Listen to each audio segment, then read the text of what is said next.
Well, let us welcome back Wichita Wingnuts manager Kevin Hooper. Actually, the last time we'll be seeing Wichita Wingnuts manager Kevin Hooper. So, Kevin, we're going to start by allowing you to give us your last Wichita Wingnuts update for us. Yeah, that sounds great. Quite a few signings that have happened. I know Josh was trying to tie some guys up before the announcement even came of me, and obviously got a chance to speak to all of our guys. So just quite a few signings. A couple of list off: T.J. Middlestat, Brad Orosty, Eddie Medina, Alex Boshears. I'm trying to think if there's been any others. Taylor Smart? Now. Taylor actually we granted him his release. Oh, you did? Okay. Yes. Yeah, he was just in a situation once he heard I wasn't coming back, him being a middle infielder. He just feels like maybe he's more suited for the Frontier League as of right now, and I couldn't agree with him anymore. Wish him nothing but the best in his ventures, and I hope that he can latch on with somebody in the Frontier League and be very successful. Eddie Medina I found kind of an interesting signing because he was a late addition for you guys as you were trying to head to Canada and you needed somebody who could fill in a roster spot for you, and then you kept him for the remainder of the year. But you really bolstered up your starting rotation at this point. I found him kind of an interesting signing. Yeah, wonderful kid, very fortunate and very grateful for the opportunity that we gave him.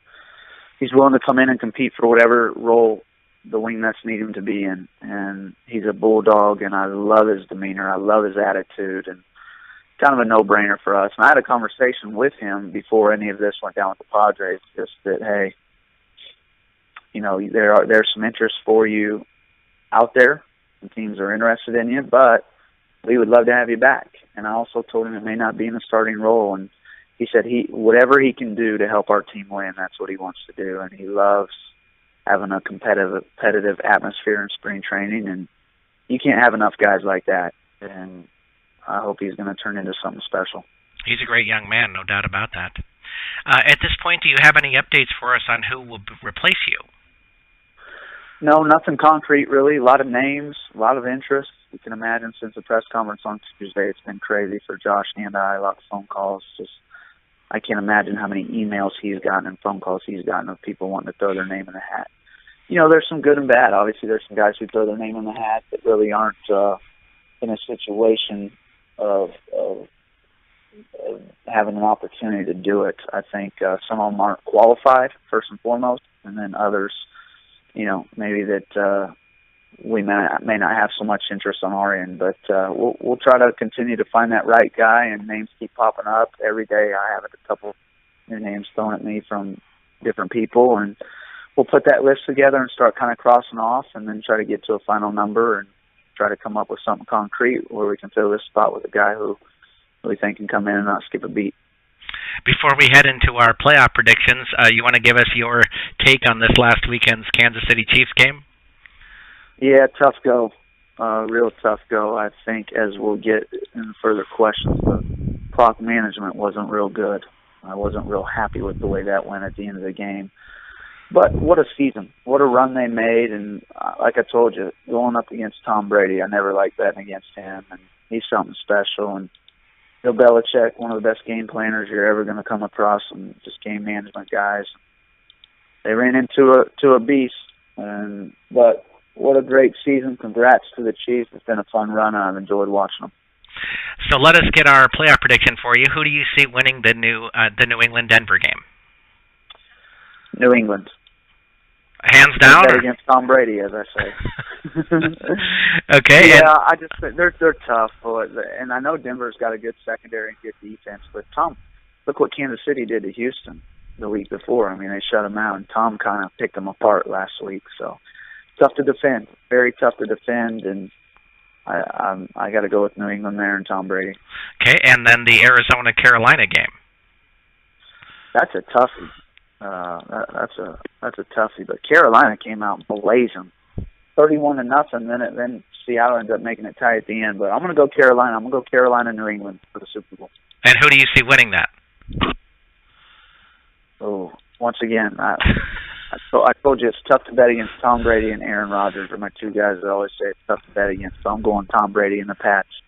I know I've made many statements on here before about Belichick, just the coach that he is and the way he comes up with shutting the opposing team's best player down in the game schemes. He's really good at what he does. I'll go with the Pats. Absolutely.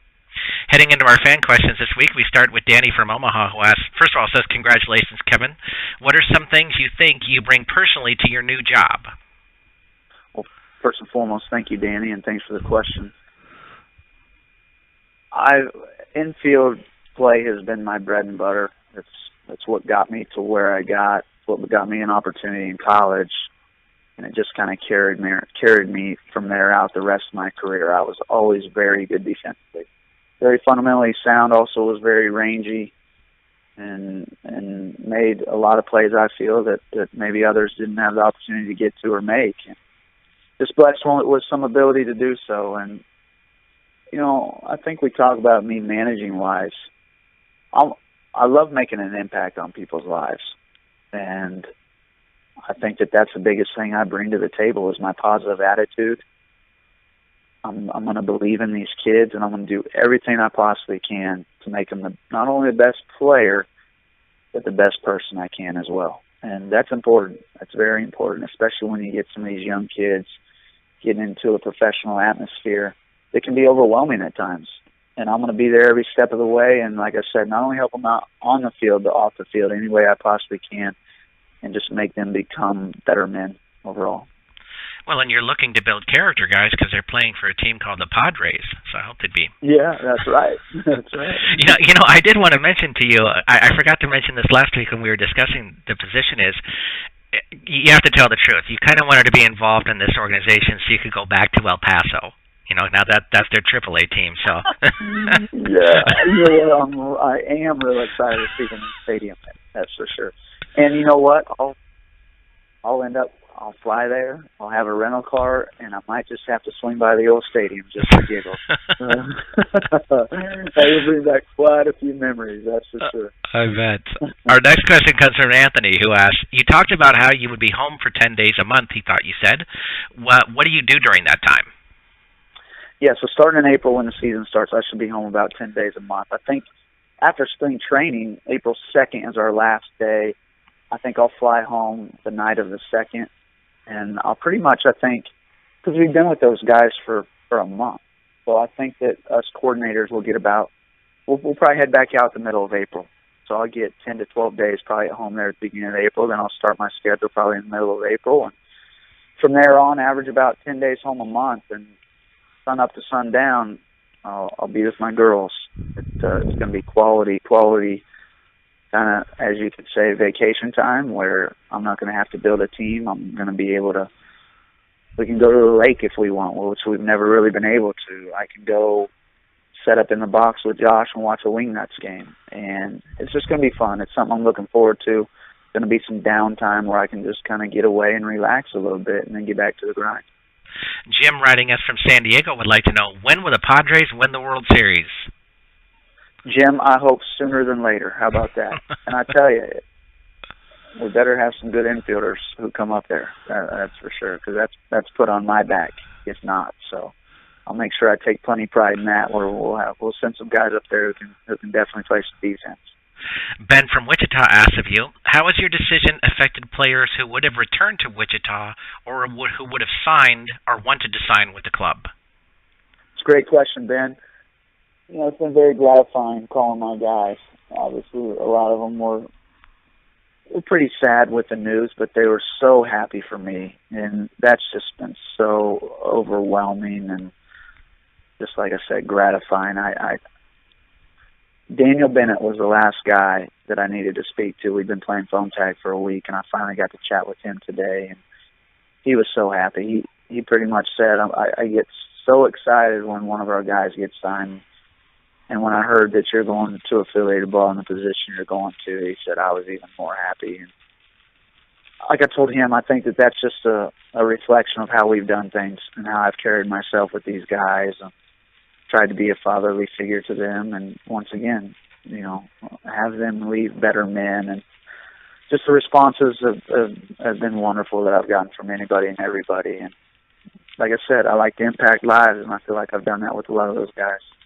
That wouldn't surprise me that they would be so happy for you because you're the first guy who's happy when they're signed. So I'm sure they felt that same kind of feeling. And you know what? Then I'm sure there's going to be, I guarantee you, there's going to be some guys who maybe wanted to come here in the past and see that I'm leaving, and that interest might change. You know, I wasn't able to do what I do and what we've been able to do by myself. Am I a big reason a lot of guys have wanted to come play here? Sure. So I hope that we can get a guy in place, and if there are those guys who, since I'm gone, maybe don't want to come here anymore, I hope it won't be long before they do want to come back to Wichita, because we're going to put a guy in place who, like I said, is going to do things the right way and lead us back in that right direction and not skip a beat. Michael from Wichita asks of you, congratulations, Kevin. We will miss you. How competitive do you think the Wingnuts will be without you next season? Thanks for the congrats, Michael. I will miss Wichita. I will miss this show, all the questions. I'll miss a lot of things. That's no secret. It's been a special place for me. It'll always be in my heart. It'll be a place that I will always venture to in the season when I'm home. I would think I'll at least catch one game probably when I'm home each time. And it's you know, I think that they'll be very competitive. We've built a wonderful roster already, and you know, I'm going to continue to help with that any way I possibly can. I think that we've built something special. We've built a wonderful foundation. I honestly don't see that changing. I think we just got to find that right guy to come in here and just keep this train moving. Owen from Wichita asks of you, do you have a personal moment that really stands out from your time with the Wingnuts? I don't have one personal one. There's so many. I've come across a lot of good baseball players, a lot of good people, and that's the most rewarding thing for me. And I told every single one of them when I called them, it's been a pleasure managing you guys, and I truly mean that. I love what I did. I love managing. I love being a teacher to these kids and the guys, and obviously winning a championship in 2014 was pretty special. It had been a long time since the city of Wichita had won a championship. And we'd been there 3 years in a row to the championship series, and to finally get that off our back, that was pretty special. But there's so many moments that stand out. Like you said, you can just rattle off the championship, the 36 guys in 7 years that we've gotten signed, 10 this past calendar year. That's just unheard of. And very, very rewarding for me. You know, Kevin, I'd like to say from my personal side here, the moments that really stand out for me personally, I mean, you've done a great job managing this team and the way that they played on the field and all that, that's been great. But it's been the things that you've really done off the field that personally stand out for me. I just want to add that your participation in getting this whole thing together for Kaiser Carlisle and his family this season after the tragedy for that, and how you got all these major leaguers and stuff to rally around helping out and donating to this cause and stuff. It's things like that that I think really make you stand out more. And I know that you're not a guy who's going to go, well, look at what I did or whatever, but I really think that the fans are going to miss that aspect of you more than anything, because it's really been phenomenal. Well, I appreciate it, Robert. And that, for me, as far as I'm concerned, I've said it many times, being in the position I'm in and being a leader, and I'm capable of doing a lot of that stuff, and I love doing it. I'm willing to help anybody and everybody that I possibly can, and as far as I'm concerned, that's part of the job and part of the territory, and would never have it any other way. Mary from Wichita would like to know from you, will you still be involved in doing clinics or camps at all now that you were in your new position? Absolutely, Mary. Obviously, my time now is running real thin. It's been a real busy month for me, and it's going to continue to be. I go to the Dominican here 2 weeks from yesterday, so I won't be doing a whole lot until I leave. Next off season, I will definitely be doing stuff. RBIWichita.com. I got to give another plug to my father-in-law and the boys over there. That's where I will be saddled up when I'm doing anything and everything, lesson-wise, camp-wise. My bench coach, Jim Foltz, is kind of taking that over while I'm gone, so I know that there's going to be plenty of opportunities for baseball and softballers to continue to have great teaching over there at RBIs. And like I said, we're looking to grow it as big as we can and get as many people involved. And we want to have good leaders over there and good teachers, and that's the foundation of that place. And I think that that's why it's going to be so successful. So, yes, I will, starting next off season, I'll definitely be part of clinics and camps over there at RBI, and but Jim Foltz will be doing them, I think, periodically up until our season starts back up with the Wingnuts. So RBIWichita.com, you can find out all the information and check the website for coming camps and clinics. I don't think that anybody's mentioned this so far, so I just wanted to clarify this part of it too. This would mean that your participation with the Wichita State women's softball team would be over as well. Is that right? Yeah, and that was tough. I told the girls last Monday, because we had the press conference Tuesday, I wanted the girls to know before. I wanted them to hear it from me before anybody else, and that was a sad day for me. And I've really enjoyed my time over there, and Coach B, Christy's been wonderful, and the whole staff over there. They're doing things the right way, and I was very humbled and blessed to be able to be a part of that. Although it was little time, I made the most of it, and I know that those girls, I think, really appreciate my time I spent with them. And up until I leave here to the Dominican, I've continued to practice with them here and there. So whenever I have the time, I've been heading over there, and I'll continue to do that here the next couple of weeks. Excellent. Heading into our football questions, we first of all begin with Chiefs fan, who says, Kevin, the Chiefs are out and you are leaving. Is there a sadder week in the history of Wichita sports? I know. It was pretty sad.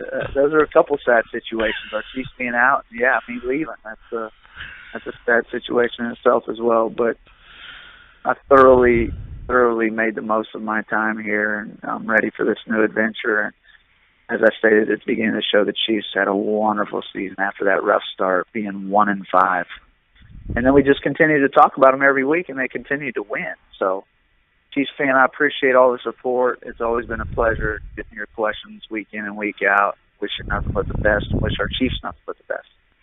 Chiefs fan also says, Kevin, I love Andy Reid, but I just don't get the way he manages the clock. Don't you think poor clock management cost them the game? Yeah, I was a little confused with that whole situation. I really was.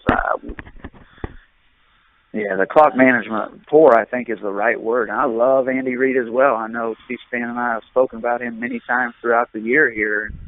I was a little disappointed in that, definitely, especially at that level. He is a good game manager, as is Alex Smith, as I stated many times. I was just a little shocked and surprised by the end of that game and how it went down. Barry from Oklahoma City begins, congrats, Skipper. Which is a better storyline for you? Manning with a chance at a Super Bowl before he retires? Brady giving the NFL the finger if he wins the Super Bowl? Or Carson Palmer finally healthy enough to win a championship and go all the way? Oh, boy. Appreciate the congrats, Barry. Thanks for the question. Those are some pretty good storylines you came up with there. I think all those are great storylines. And honestly, I think all those are wonderful storylines, and I'd be happy if any of those three happen. So I'd be happy for those guys, and I think that all three of those are great stories and would be a happy ending for any of those situations. Kim from Wichita asks of you, do you think that comeback by Manning might shut people up about his playoff performances? You can only hope. I always say the media is the media, the critics are the critics. They're never going to go away in professional sports. I talk about the old quarterback on the couch. It's a lot easier said than done. I deal with it all the time in the third base coaching box here, fans. It's the business we're in. It's what we do. We're gonna, especially from the fans, we're gonna be at fault, and from the media. And it's just tough when you tarnish a guy's career. Peyton Manning, what a career that guy has had. And as he struggled this year, and you can tell he's getting a little older. He's not as mobile, not moving around, doesn't have the arm strength maybe, but he's still a wonderful game manager, and his brain can carry him a long ways in a game. I really believe that. He's one of those special talents that can manage a game and run a game, and he might go out a Super Bowl champ, as we say above in the above question. That would be a pretty good storyline for him to finish his career. Yes. But it's been a tough go for him. I couldn't even imagine. I know there's been a lot of critics out there, for sure.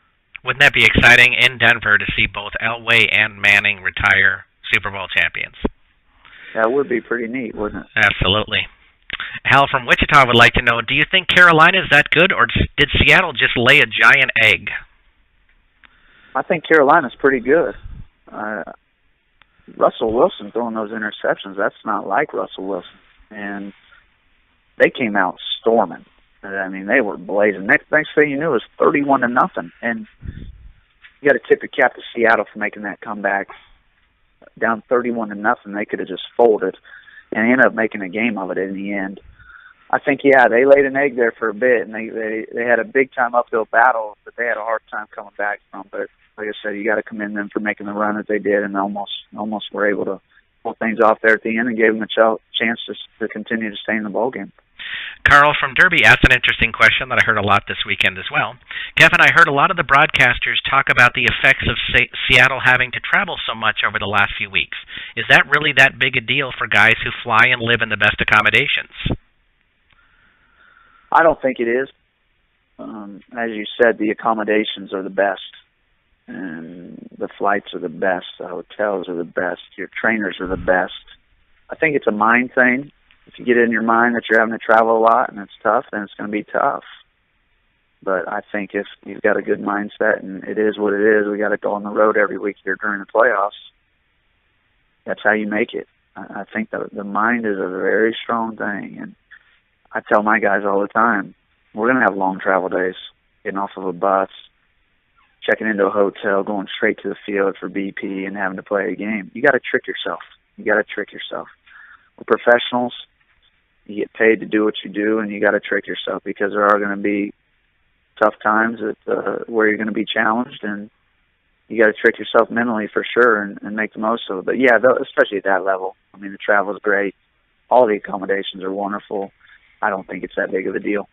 You know, I'd like to ask as a player yourself, because I heard this discussed too, is that, you know, the game was 10 o'clock Seattle time if you got down to it in the morning, and how that might affect the team. So I'm kind of curious because you were an East Coast guy with Toledo and playing with Detroit and things like this. When you traveled out west, did you find that the 2 or 3 hour difference was a huge deal to you? No, like I said, I didn't personally. I never made anything of it. I think it's just if you make something of it, you know. Yeah, we have routines, no doubt about it. But we also have day games that you had to play throughout a season as well. So, like I said, you just kind of had to trick yourself, and it was mind over matter, and give yourself the best opportunity that you could. Because it's when you allow your mind to take over, and you hear people talk about, oh, it's a big deal, the time change. People instill it in other people's minds, and then it becomes an issue. But if you don't allow it, then it doesn't become an issue. Now, the trick is getting a whole group of guys to understand that and believe in that, and that's the hard part. Lenny from Hayesville asks, Kevin, did it surprise you that Pittsburgh was able to keep this game so close, considering that Roethlisberger was hurt, Brown out, and they're starting running back out? Does that say more about how dangerous Pittsburgh is or how vulnerable Denver may be? It's a good question. I think Pittsburgh is very dangerous. They still had a lot of weapons. And, you know, it seemed like any running back they brought in didn't really skip a beat. And Big Ben just gutting it out. Big Ben's tough, boy. He's one of the tougher guys you're going to find in the NFL. And I don't know. I guess we'll find out how vulnerable Denver may be next week against my boy Tom Brady. Maybe we'll really find out. But commend Pittsburgh. They were in that ball game the whole night, and it looked like they were going to give themselves a good chance to win the game. And it's tough. What a tough situation. Antonio Brown, arguably one of the best receivers in the game, and it's just tough the hit he took where he had to miss that game, because a guy like that is a game changer and could have changed the outcome of that game. Our few non-sports related questions. We first of all begin with even angrier wife, who begins with, Kevin, what am I going to do without your wife? As a matter of fact, I think I may put out an email, ask Mrs. Kevin at minorleaguesportsawards.com. Okay, so time for a new counseling session. My husband says he doesn't understand what the big deal is about him calling me fat, and if I don't like it, I should do something about it, like lose weight. Are all men this callous? No, I don't think all men are. I'm not real sure. I kind of want to stay out of this one. I'm not the one to get anybody in trouble, that's for sure. You know, I think we have a job as husbands to make our wives feel as comfortable as they possibly can and love them however they are. I mean, that's why we married them, and we decided for them to be our partners the rest of our lives. And support. You know, that's all we can give. And, you know, we all make our own decisions. None of us are the same. That's what makes us unique and individuals. And and we're all different. But no, I apologize that he's acting that way, even anger-wise. But I hope that you guys can figure it out and learn from it and grow from it and become better because of it.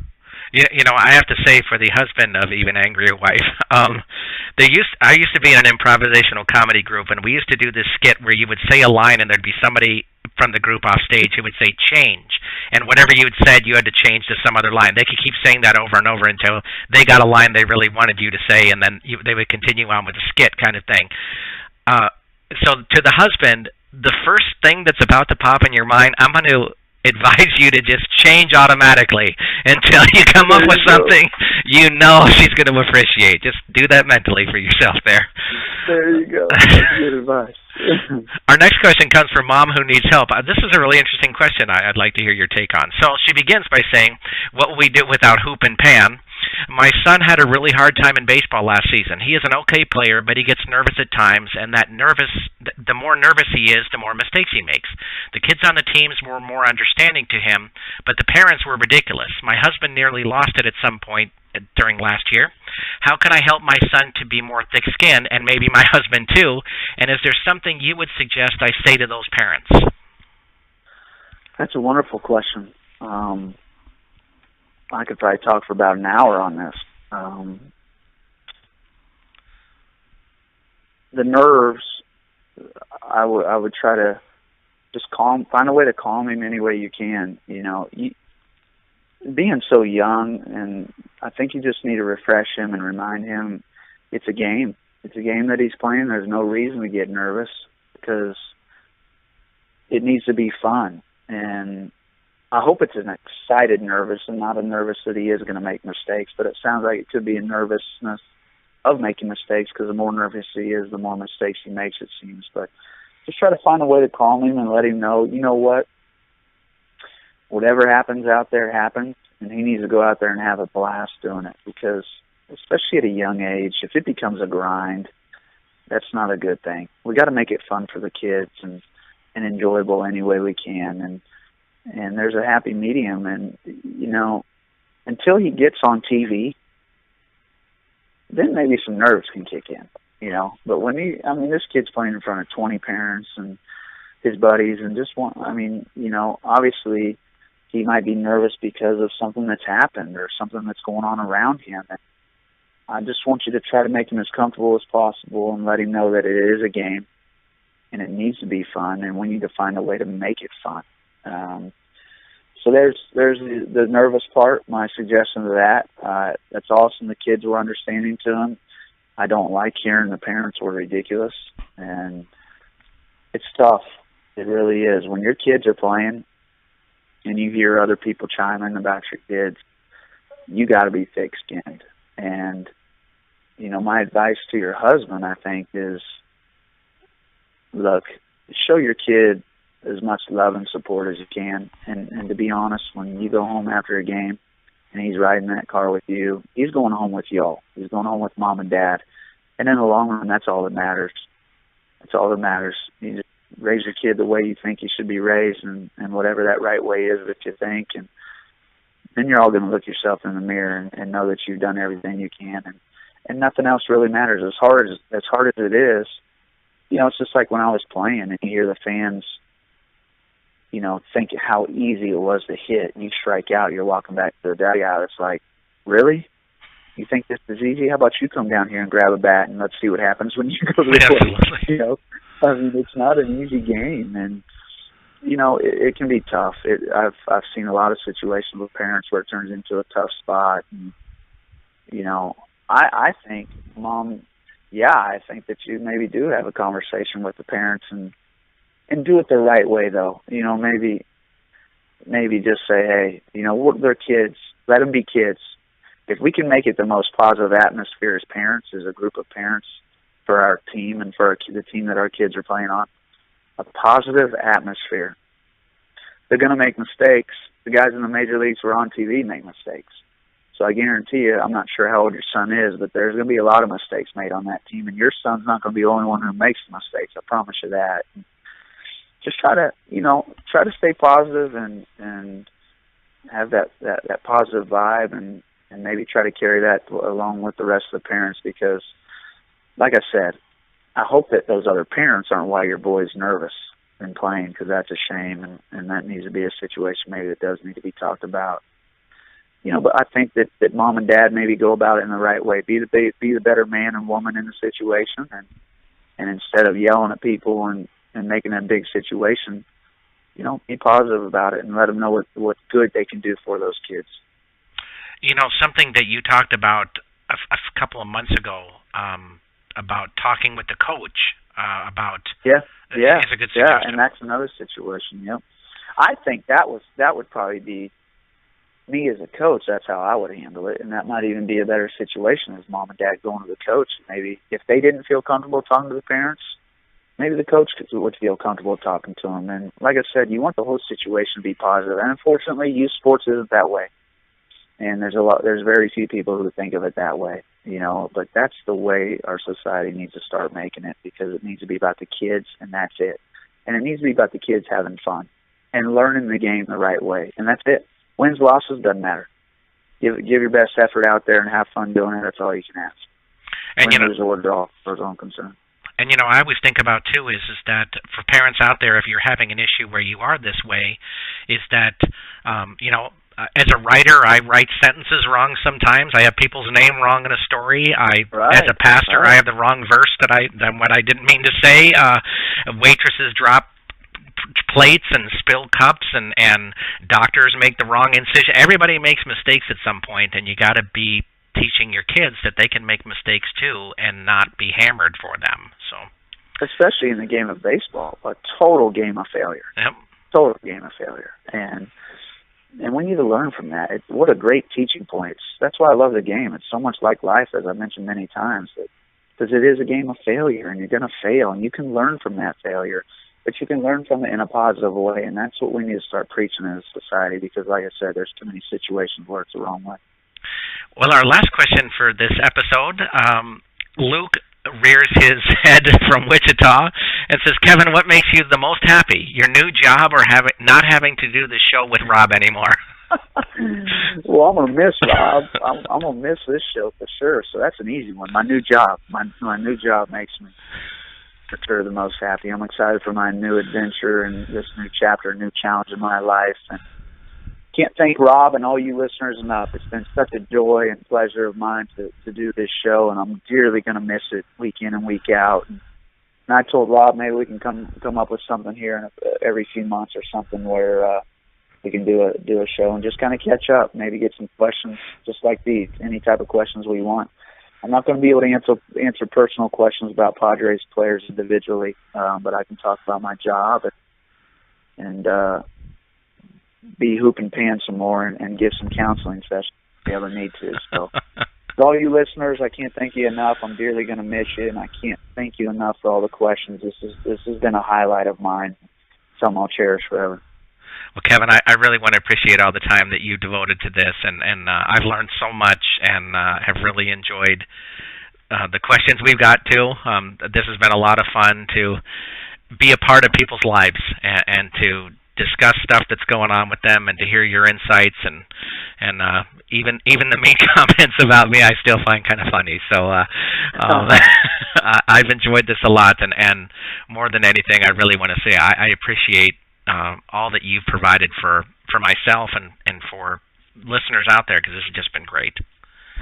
Well, I can't thank you enough, Rob. You're the one that makes this show go. So sincerely, from the bottom of my heart, I appreciate all your work and efforts in this. It's been a lot of fun, and it'll be dearly missed. Well, thank you for joining us, Kevin, and we'll let people know out on the web when Kevin is available to do these shows in the future. So, probably every 3 or 4 months we might come up with something here. So, again, thank you, Kevin. Thanks again, Kevin. Take care. Hello, everyone, and welcome back to Short Hops with Wichita Wingnuts manager Kevin Hooper. Short Hops is a program that gives you, the fans, the opportunity to ask the Wichita manager questions about the Wingnuts, baseball, or sports in general, or just seek some life wisdom out of Kevin. In this week's episode, we have an exciting program for you as we close out the weekly program, as Kevin will be moving into his new position with the San Diego Padres. He shares with us his NFL insights from this last weekend, and a few couples are still looking for Kevin's guidance for them. So let's get right to Short Hops. We want to once again thank Kevin Hooper for joining us on Short Hops. We look forward to getting his progress reports as he's moving through his new career with the San Diego Padres organization, and we wish him the best. We want to thank you for joining us on Short Hops. There will be future programs as Kevin is available, so we look forward to seeing you at that time. I'm Rob Paneer, the managing editor of the Minor League Sports Report, and we'll see you next time, sometime in the future, on Short Hops.